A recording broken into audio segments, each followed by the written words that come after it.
আসসালামু আলাইকুম প্রিয় দেশবাসী, আপনারা ইতিমধ্যেই দেখতে পাচ্ছেন বিএনপির ছাত্র দলের রাকিব না সাকিব কি জানি একটা বকচকার হাবিজাবি একটা নাম, পেট মুড়া মাথা মুড়া সন্ত্রাসী একটা চাঁদাবাজ এই শালারতে বলে যে তারা ক্ষমতায় যেতে পারলে জামাত শিবিরের রাজনীতি নাকি বন্ধ করে দিবে।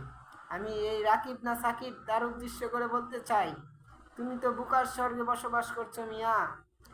তোমার আগে পতিত ফ্যাসিস্ট স্বৈরা শাসক সরকার শেখ হাসিনা প্রকাশ্যে মিডিয়ার সামনে বলেছিল যে জামাত শিবিরের রাজনীতি এই দেশ থেকে মুছে দিবে, কিন্তু আজকে শেখ হাসিনাকেই মুছে দিয়েছে বাংলার জনগণ, কিন্তু জামাত শিবিরের রাজনীতি মুছে দিতে পারে নাই।